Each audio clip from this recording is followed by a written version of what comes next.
All of you. आज हम फिर से हाजिर हुए हैं बीए सेकेंड ईयर की ऑनलाइन क्लास को लेकर। आज हम मध्यकालीन भारत के इतिहास, जो हमारी फर्स्ट बुक है हिस्ट्री की, इसके अंतर्गत आज हम जो टॉपिक करने जा रहे हैं वो है मुगल बादशाह जहांगीर, जो कि अकबर के पुत्र थे। तो आज हम जहांगीर के बारे में विस्तार पूर्वक चर्चा करेंगे। तो इससे पहले जो हमने पिछले वीडियो में हमने जो देखे थे वो थे बाबर, हुमायूं, इसके अलावा अकबर, और इसके पश्चात अब हम जो टॉपिक करेंगे वो है जहांगीर। तो आइए हम चलते हैं मुगल सम्राट जहांगीर के बारे में कि किस प्रकार ये अकबर की मृत्यु के पश्चात नया मुगल बादशाह बना था। तो जहांगीर ने क्या किया था, अकबर के अंतिम दिनों में ही अकबर के विरुद्ध एक अभियान किया था। तो बीच में ही जहांगीर ने ये जो अकबर के विरुद्ध अभियान किया था उसने बीच में ही वो रोक देता है, और जो अकबर है वो अपने अंतिम दिनों में अपना जो उत्तराधिकारी है वो जहांगीर को घोषित कर देता है। तो इस प्रकार अकबर के मृत्यु के पश्चात जो जहांगीर है वो मुगल बादशाह घोषित किया जाता है। जहांगीर की जो शासन अवधि मानी गई है वो है 1605 से लेकर 1627 ईस्वी तक इसकी शासन अवधि को माना गया है। और इसकी जो शासन अवधि है इसे दो भागों में बांटा गया है। 1605 से लेकर 1611 ईस्वी तक जो शासन है वो जहांगीर के द्वारा किया जाता है, और इसके पश्चात 1611 से लेकर 1627 ईस्वी तक ये जो शासन होता है, मुगल शासन होता है, वो किसके हाथों में सौंप दिया जाता है, नूर जहां के हाथों में जहांगीर क्या करता है, सौंप देता है। वो शासन के सारे अधिकार नूर जहां अपने हाथों में ले लेती है, और जहांगीर जो है वो प्रशासनिक जटिलताओं से क्या हो जाता है, मुक्त हो जाता है।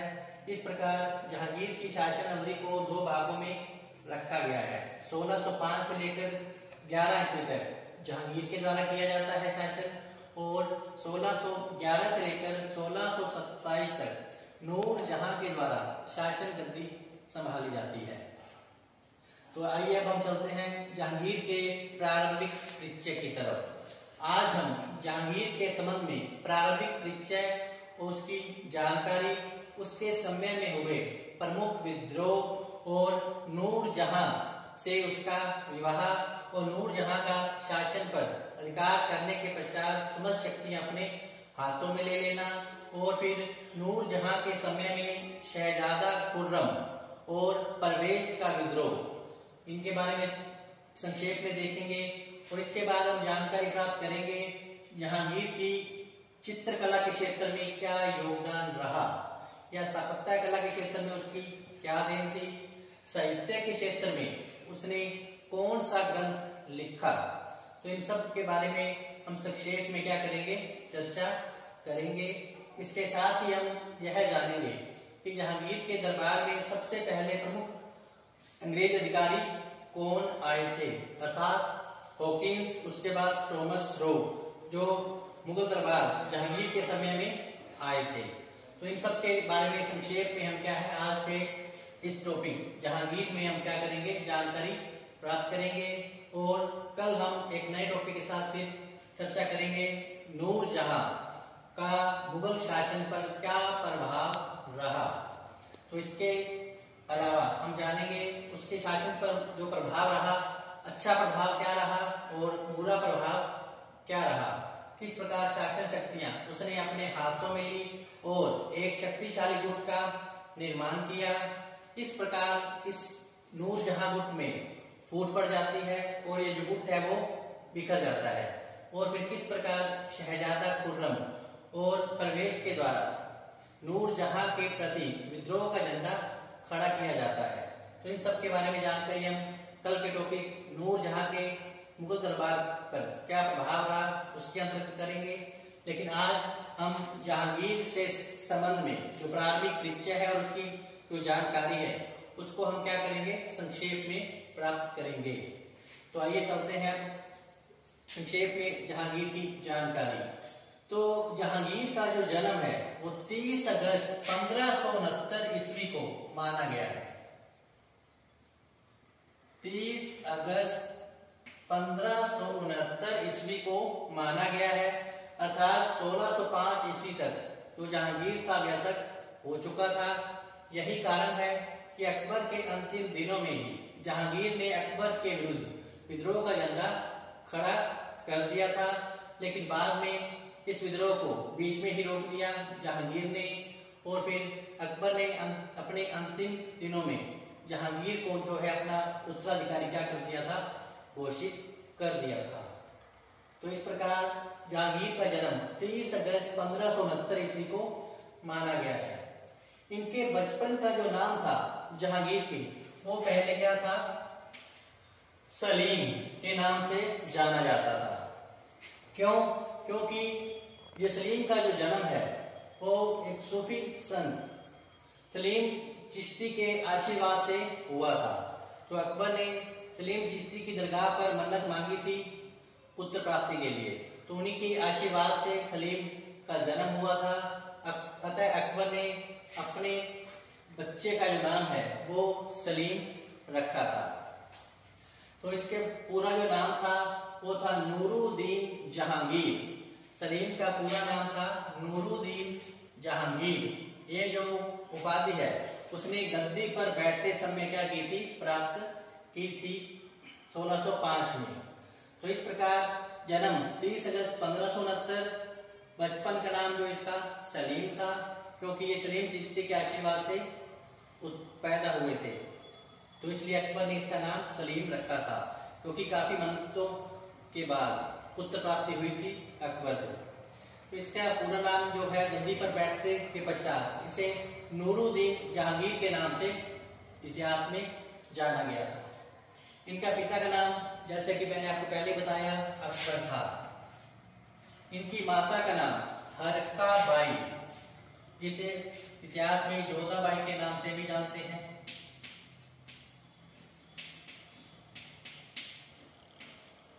जिसे इतिहास में जोधाबाई के नाम से भी जानते हैं। तो राज्याभिषेक जो है इनका 1605 ईस्वी में हुआ था 3 नवंबर को। तो जहांगीर का राज्याभिषेक 1605 3 नवंबर को हुआ था। तो इस प्रकार राज्याभिषेक के पश्चात इनका जो नाम है, इन्होंने उपाधि जो धारण की थी वो थी नूरुद्दीन जहांगीर बादशाह। तो फिर है अनारकली से प्रेम। तो इसमें क्या था, अनारकली से जो प्रेम की कहानी है वो अक्सर इतिहास के छात्रों के द्वारा पढ़ी गई है। तो इसमें क्या था, जो अनारकली थी वो अकबर के दरबार में एक नृत्यांगना थी। तो 12-13 वर्ष की आयु का था जब जहांगीर, तो जो जहांगीर था वो अनारकली से काफी आकर्षित था, मोहित था उस पर। तो जब ये बात अकबर को पता चलती है तो उसे अच्छा नहीं लगता, क्योंकि जो अकबर है जहांगीर से विशेष स्नेह रखता था। अतः उसने जहांगीर और अनारकली को क्या कर दिया, अलग करवा दिया था, और उसे भारत की सीमा के बाहर अफगानिस्तान क्षेत्र में उसे भेज दिया गया था। तो जब उसकी मृत्यु हो जाती है अनारकली की, तो फिर क्या करता है जहांगीर, जो अनारकली का जो मकबरा है वो लाहौर में बनवाता है। तो अनारकली का मकबरा लाहौर में बनवाया गया था जहांगीर के द्वारा। तो इस मकबरे पर लिखा हुआ है कि अगर मुझे एक दिन की मोहलत मिल जाती अनारकली से मिलने की, तो मैं अल्लाह का कयामत तक शुक्रगुजार रहता। तो इससे पता चलता है कि जहांगीर जो है अनारकली से कितना प्रेम करता था, लेकिन अनारकली से जो जहांगीर का प्रेम है वो अकबर को पसंद नहीं था। यही कारण है कि अनारकली और जहांगीर क्या हो जाते हैं, अलग अलग हो जाते हैं, क्योंकि अकबर के द्वारा इनको अलग करवा दिया जाता है। तो अब हम चलते हैं जहांगीर की जो विवाह किन किन स्त्रियों के साथ हुए और उनसे कौन कौन से पुत्र प्राप्ति हुई जहांगीर को। तो जहांगीर की जो प्रथम पत्नी है वो मान बाई मानी गई है, जिससे कि शहजादा खुसरो का क्या हुआ था, जन्म हुआ था। तो शहजादा खुसरो का जन्म मान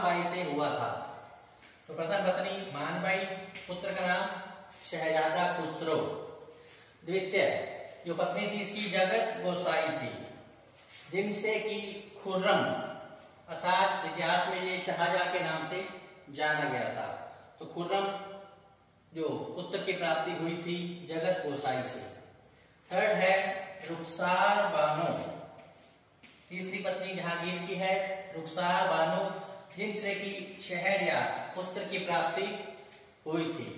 शहरयार वही है जिससे नूरजहां अपनी बेटी लाडली बेगम का विवाह करवा देती है और अपना उत्तराधिकारी जो है शहरयार को ही बनाना चाहती है, जिससे कि शहजादा खुर्रम अर्थात शाहजहां नाराज हो जाता है और क्या करता है 1623 में नूरजहां के प्रति क्या कर देता है, विद्रोह का झंडा खड़ा कर देता है। नेक्स्ट है चौथी पत्नी जो थी, इसका नाम था सलमा बाई। चौथी पत्नी सलमा बाई, जिससे कि परवेज पुत्र की क्या होती है, जहांगीर को प्राप्ति होती है। परवेज जो है महाबत खां के साथ ही ज्यादा रहा करता था। परवेज जो उसका महाबत खां के साथ रहा करता था, जो कि जहांगीर का पुत्र था और सलमा बाई से पैदा हुआ था। तो महाबत खां प्रमुख सेनापति था जहांगीर का। फिर पांचवी पत्नी जो मानी गई है वो है नूरजहां, जिनसे किसने 1611 में क्या कर लिया था, विवाह कर लिया था जहांगीर ने। और इसके जो थी बेटी थी इनसे जो लाडली बेगम, जो कि अली कुली बेग की पुत्री थी, अर्थात जिसे जहांगीर ने शेर अफगन की उपाधि प्रदान की थी। तो जो नूरजहां के पहले पति से जो बेटी थी उसका नाम था लाडली बेगम, लेकिन जो नूरजहां थी वो जहांगीर की पांचवी पत्नी मानी गई है।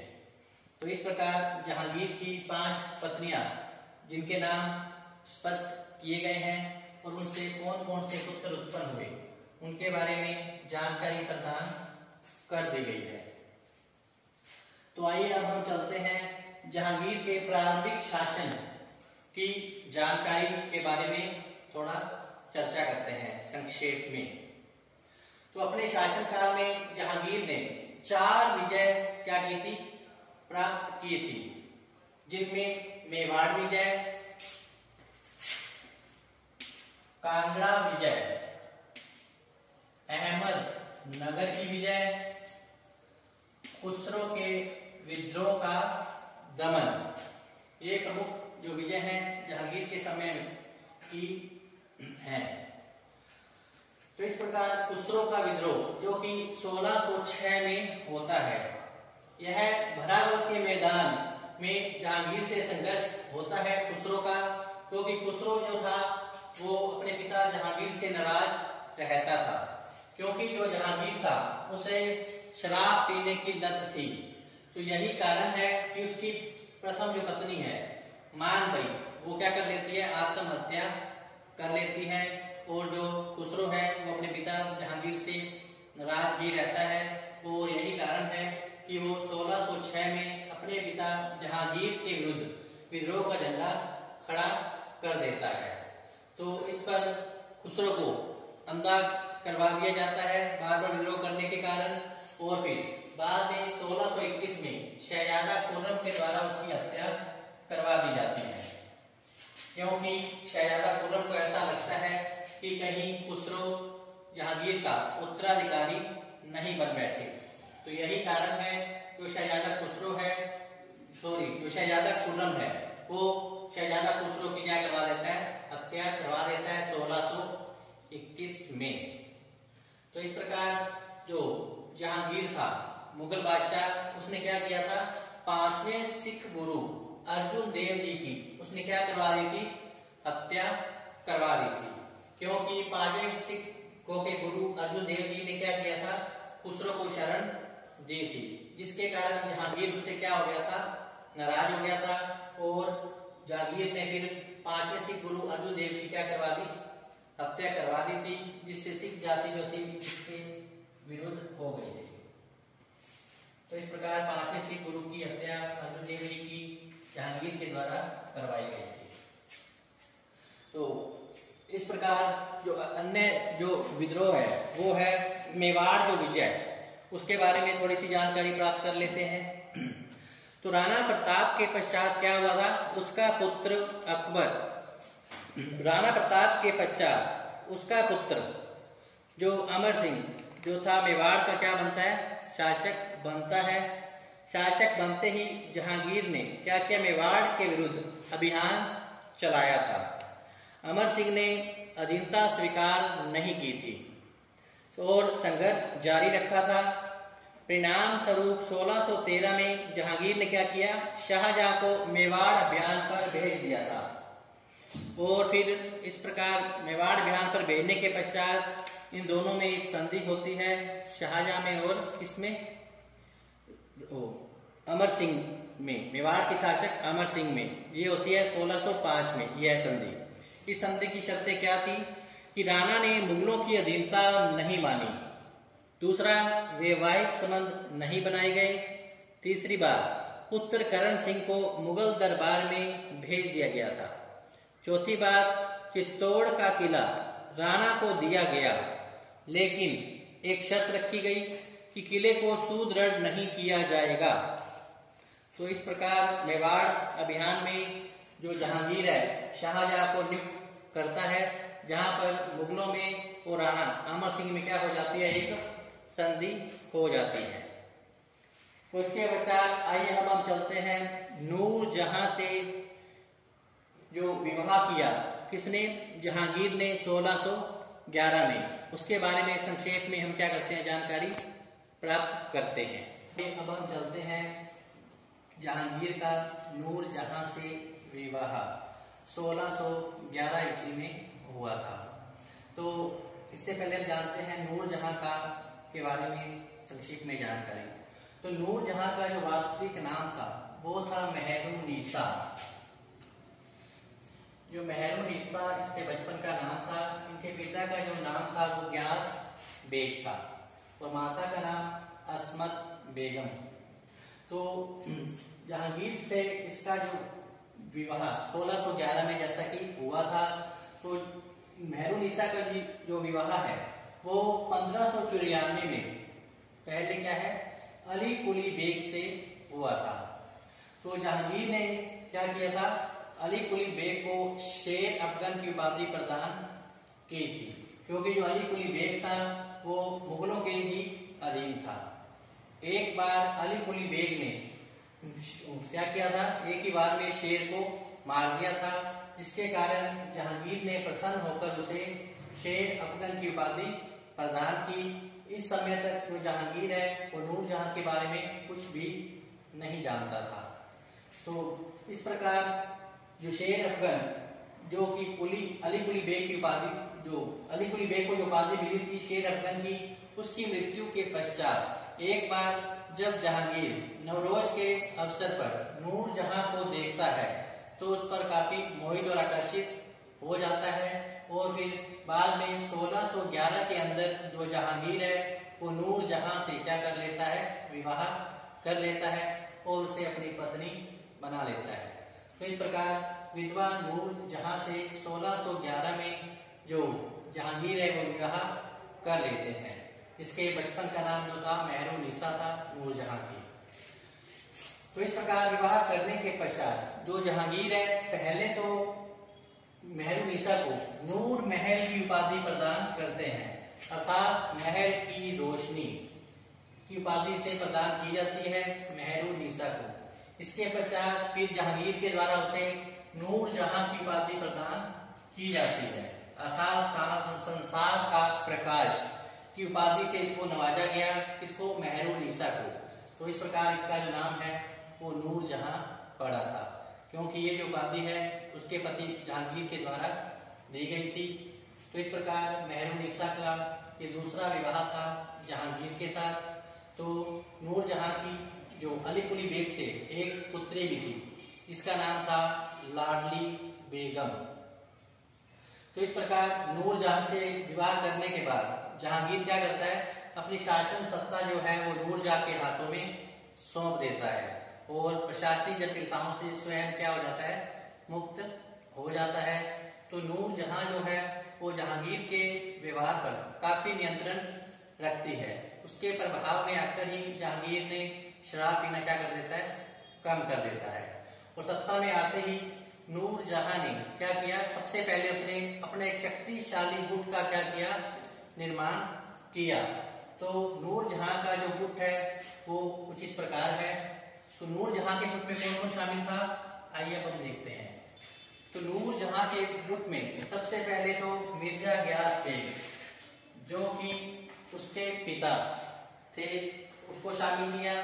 दूसरे नंबर पे अपनी माता अस्मत बेगम को इसमें शामिल किया। अस्मत बेगम वही थी जिन्होंने फूलों से इत्र बनाने का आविष्कार किया था। फिर आसफ खान जो कि उसका भाई था, उसको शामिल किया। और शहजादा खुर्रम जो कि सलीम का पुत्र था अर्थात जहांगीर का, जो कि खुर्रम को इतिहास में शाहजहां के नाम से जाना जाता है। तो इस प्रकार इसने अपने पिता को प्रधानमंत्री के पद पर नियुक्त किया नूरजहां ने, अर्थात मिर्जा गयास बेग को प्रधानमंत्री के पद पर नियुक्त किया और आसफ खां को वित्त मंत्री के पद पर क्या की, इसने नियुक्ति प्रदान की। और शहजादा खुर्रम जो था इस गुट में शामिल था।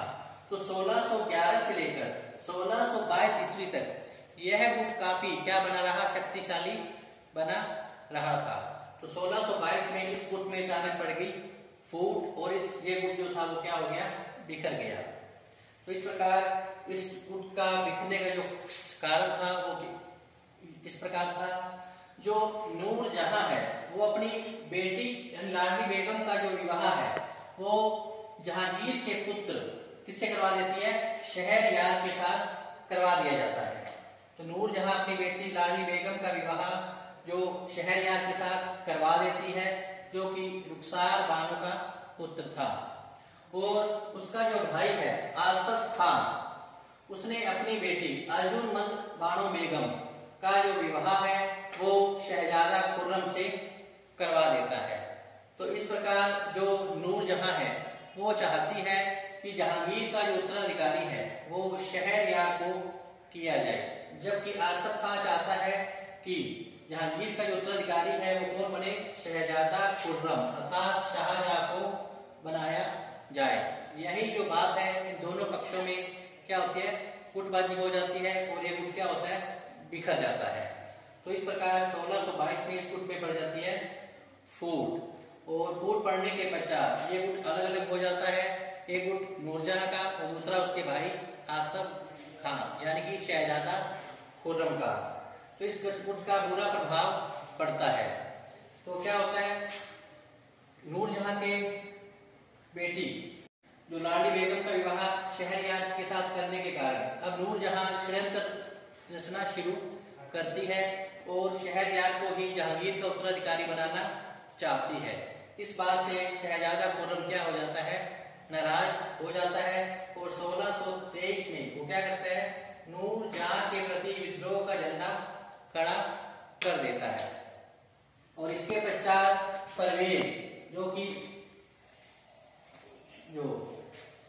है 1626 में क्या करते हैं, विद्रोह का झंडा खड़ा कर देते हैं महाबत खां और परवेज।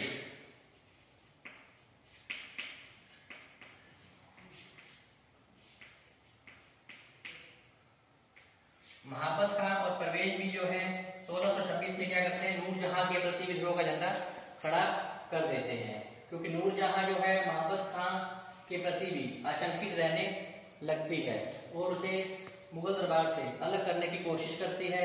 इसके कारण महाबत खां भी नाराज हो जाता है नूरजहां से और शहजादा खुर्रम के साथ मिलकर वो भी क्या करता है, विद्रोह का झंडा खड़ा कर देता है। तो इसके अलावा जो अन्य कार्य हैं वो कुछ उसके इस प्रकार से हैं।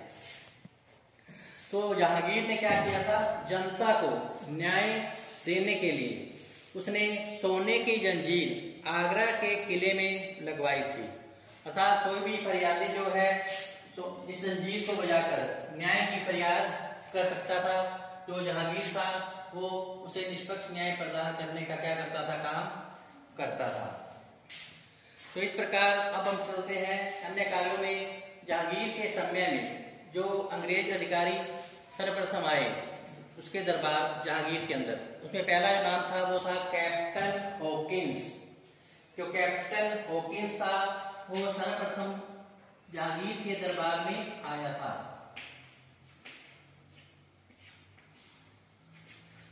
तो उसके पश्चात आया था सर थॉमस रो।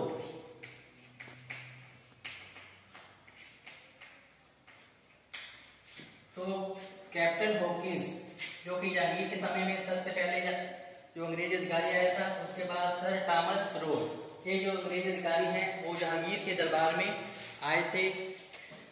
तो जो कैप्टन हॉकिंस था वो 1608 से लेकर 1611 ईस्वी में जहांगीर के दरबार में रहता है। तो ये जो कैप्टन हॉकिंस है वो जेम्स प्रथम का राजदूत था, जो कि जहांगीर के समय में मुगल दरबार में आया था। जहांगीर ने क्या किया था, कैप्टन हॉकिंस को 400 का मनसब प्रदान किया था। कैप्टन हॉकिंस को 400 का मनसब प्रदान किया था।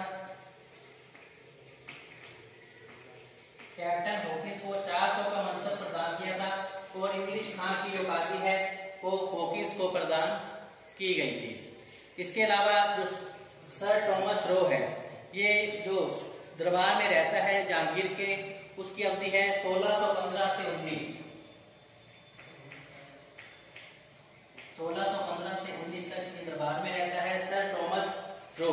और जो हॉकिंस है वो 1608 से 11।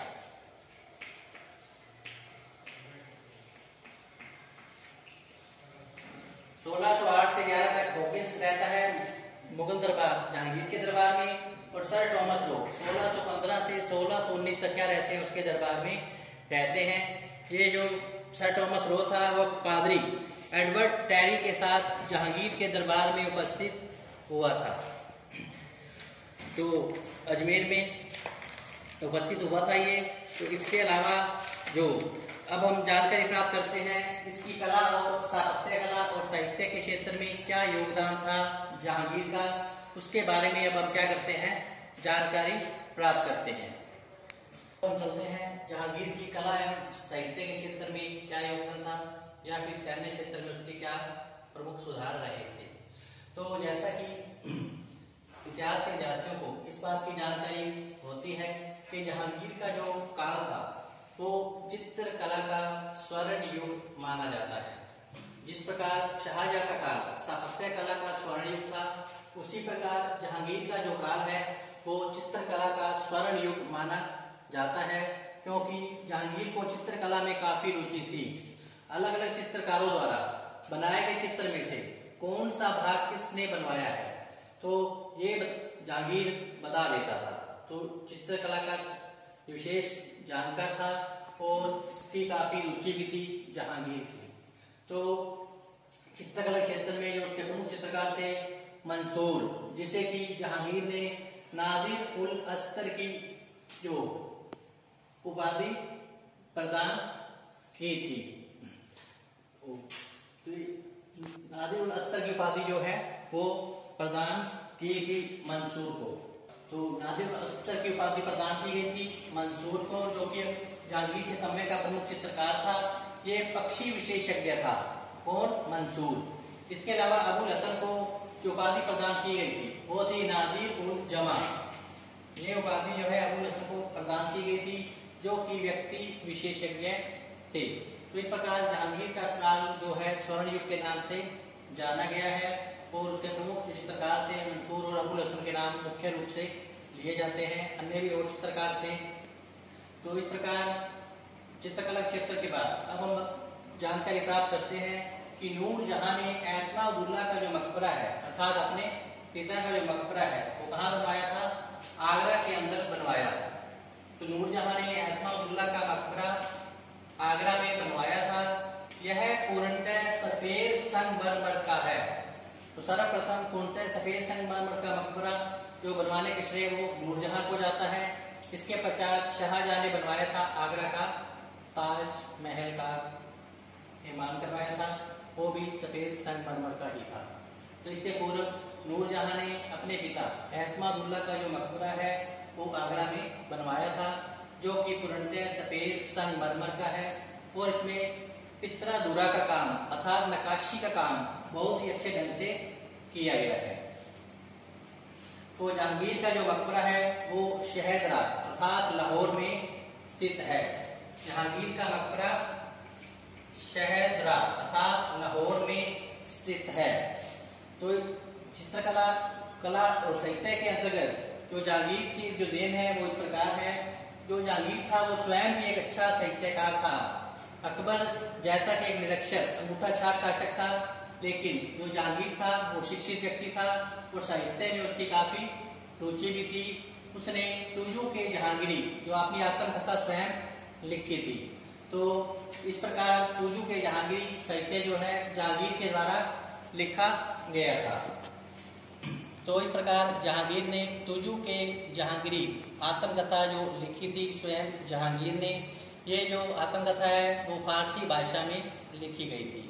तो जहांगीर की मृत्यु के पश्चात मोहम्मद हादी ने क्या किया, इसे पूरा करवाया था और जहांगीर की मृत्यु के पश्चात की घटनाओं का जो विवरण है वो फिर इसमें दिया गया था। तो ये इसकी साहित्य के क्षेत्र में योगदान था। तुजू के जहांगीरी जो कि आत्मकथा जहांगीर की है उसने स्वयं लिखी और बाद में इसका जो अधूरा कार्य वो पूरा किया मोहम्मद हादी ने। तो अब चलते हैं जहांगीर के प्रमुख सैन्य सुधार क्या थे। तो उसके दो प्रमुख सैन्य सुधार थे। पहला था 2 आस्था और एक था सिंह आस्था। 2 आस्था और सिंह आस्था इसके प्रमुख सुधार थे। 2 आस्था क्या होते थे, सवार पद के लिए 2 गुना घोड़े की जो है व्यवस्था करना। वो सिंह आस्था सवार पद के लिए 3 गुना घोड़े जो रखने की व्यवस्था करना जहांगीर के द्वारा की गई थी।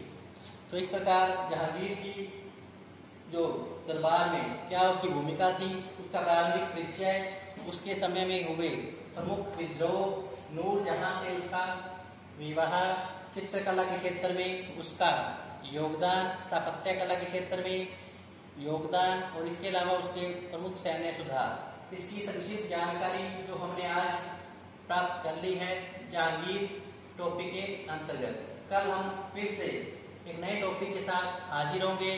कल का जो हमारा टॉपिक रहेगा वो है मुगल दरबार पर नूरजहां का प्रभाव।